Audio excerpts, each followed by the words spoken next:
Papaltok guys oh. Mantis. Mantis dagat. Tawag po sa amin dito ay papaltok dagat. Ito yung mantis. Sinigang po natin yan guys. Pero ngayon, wala na siya.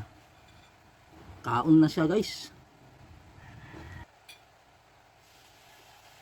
Naman guys oh.